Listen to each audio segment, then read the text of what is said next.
नमस्कार दोस्तों, स्वागत है आपका फिर से एक नए वीडियो।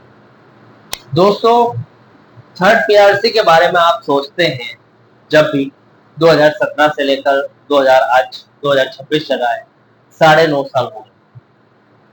10 सालों के एरियर के बारे में सोचते हैं जो 2017 से आज 2026 यानी कि अगस्त 2026 की बात करें तो 9.5 साल का बनता है। पेंशन रिवाइज भी कहीं ना कहीं इतने ही टाइम का बनता है। तो इसके बारे में हम सोचते हैं कि ये कब तक लागू होगा, कितना समय और लगेगा।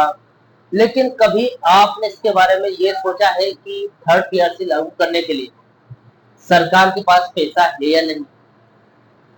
थर्ड पीआरसी लागू करने के लिए कितने रुपयों की जरूरत होगी? 10 साल का एरिया, सॉरी 9.5 साल का एरियर मान के चले, 2017 से आज तक का 9.5 साल का एरियर पाने के लिए कितना कितने पैसे की जरूरत पड़ेगी सरकार को?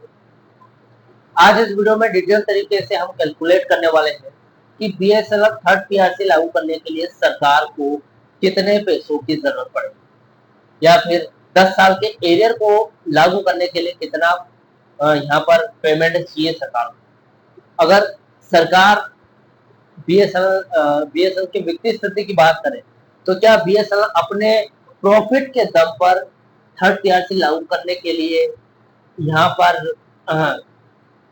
थर्ड पीआरसी लागू करने की स्थिति में है या फिर नहीं? क्या अपने दम पर लागू कर पाएगी थर्ड पीआरसी? अगर नहीं है तो कितना रिवाइवल पैकेज की जरूरत पड़ेगी सरकार से?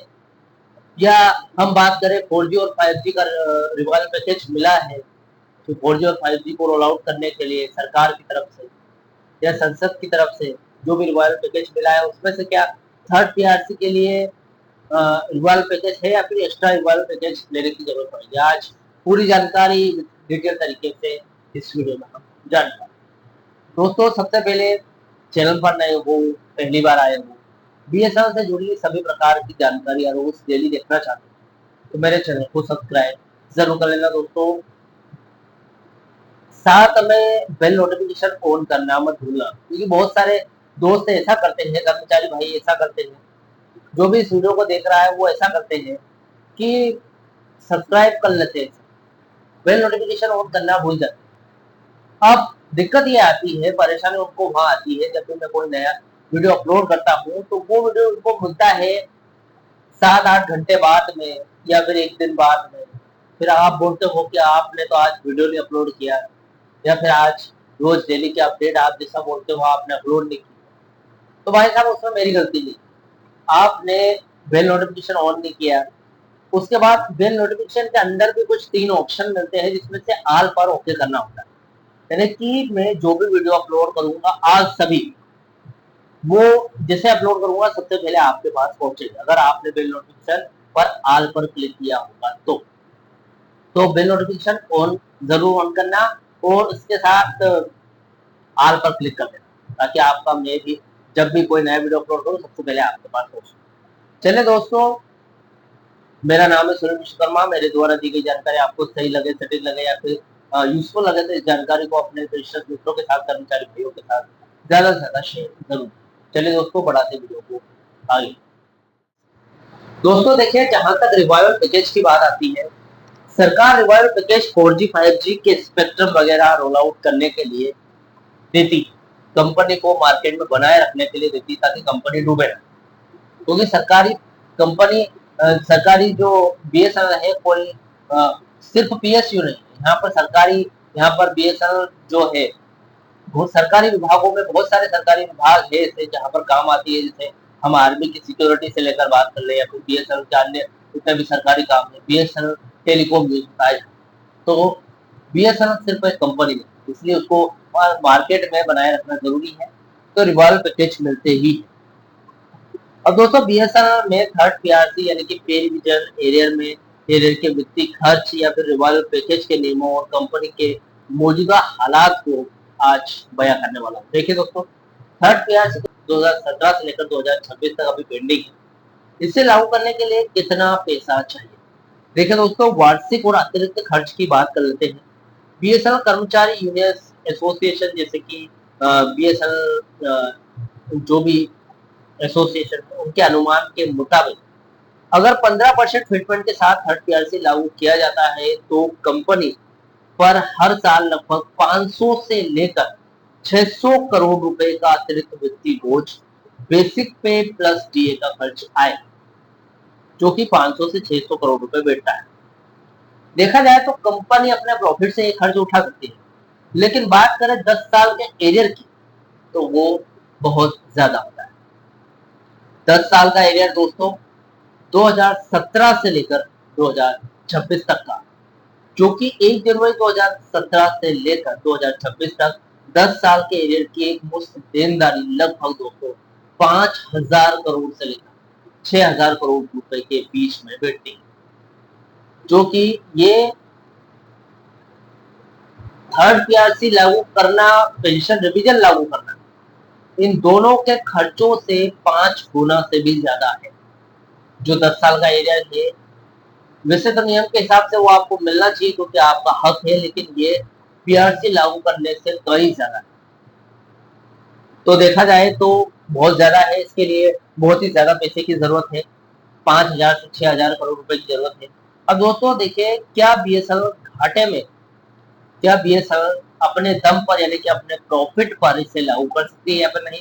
देखिए, कमाई और घाटे के गणित की अगर बात करें दोस्तों, सरकार द्वारा दिए गए पिछले रिवाइवल पैकेज के बाद बीएसएनएल का ऑपरेटिंग प्रॉफिट यानी कि जो परिचालन लाभ है वो पॉजिटिव तो हुआ है, लेकिन नेट लॉस अभी भी है, यानी कि शुद्ध घाटा अभी भी कंपनी में जारी, पूरी तरीके से खत्म नहीं हुआ है। तो जब तक ये खत्म नहीं होगा तब तक कंपनी नेट प्रॉफिट में नहीं आएगी।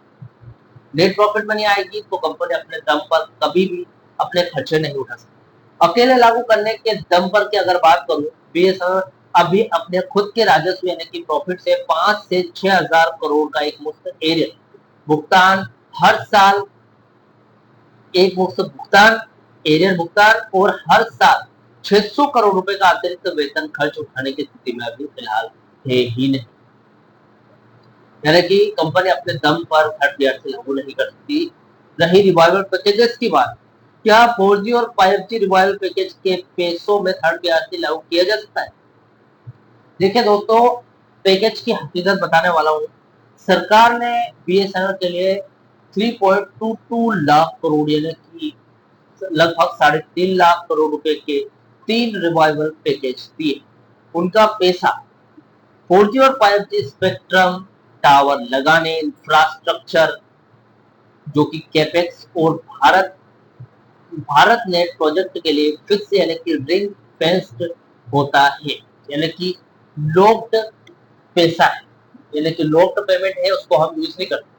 सरकारी नियम डिपार्टमेंट ऑफ पब्लिक एंटरप्राइजेस और डोट का रुख ये है, सरकार के सख्त दिशा निर्देशों के अनुसार स्पेक्ट्रम या फिर इंफ्रास्ट्रक्चर के लिए दिए गए बजटीय पैकेज का उपयोग कर्मचारियों के वेतन या फिर एरियर या थर्ड पीआरसी में नहीं किया जा सकता है।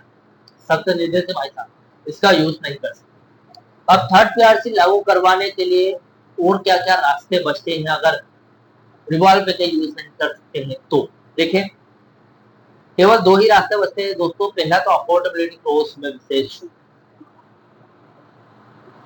यानी कि cabinet approval. Department of public enterprises के नियमों के तहत लगातार 3 साल कंपनी नेट प्रॉफिट में होना जरूरी है। यदि नहीं हुई तो कैबिनेट विशेष छूट यानी कि रिलैक्सेशन देकर थर्ड पीआरसी को मंजूरी दे दे तो ये कानूनन रूप से लागू हो सकता है। दूसरा रास्ता है जीरो यानी कि नील फिटमेंट या जीरो एरियर का। डोट ने पहले एक प्रस्ताव पर विचार किया था कि एरियर न देकर केवल नोशनल पे फिक्सेशन के आधार पर बिना बकाया राशि दिए नए पे स्केल लागू कर दिए जाए, जिससे आपका थर्ड पीआर से लागू हो जाएगा, बिल फिटमेंट पर आपका पेंशन रिवीजन लागू हो जाएगा और एरियर अगर नहीं दिया गया तो इन दोनों के लागू होने में बिल्कुल भी दिक्कत नहीं आएगी। कुल मिलाकर दोस्तों 4G और 5G पैकेज के फंड से थर्ड पीआरसी लागू करना यानी कि भुगतान हो ही नहीं सकता। बीएसएनएल अपने बलबूते पर एरियर देने में सक्षम नहीं है जब तक कि केंद्र सरकार विशेष बजट की सहायता के या फिर अफोर्डेबिलिटी क्लोज में कैबिनेट छूट नहीं दे देती। जब तक थर्ड पीआरसी लागू होना असंभव। फिलहाल दोस्तों कैबिनेट छूट पर डिपेंड करता है, रिवाइवल पैकेज तो देने से रही सरकार। फिलहाल जो भी अपडेट निकल कर आएगी मैं वीडियो बनाकर जरूर लेकर आऊंगा। वीडियो अच्छा लगा हो आपको या फिर इस वीडियो से जुड़ा हो, जो भी आपका डाउट है क्वेश्चन वगैरह, तो मुझे कमेंट बॉक्स में कमेंट कर सकते हैं। फिलहाल दोस्तों मिलते हैं next video. See you soon.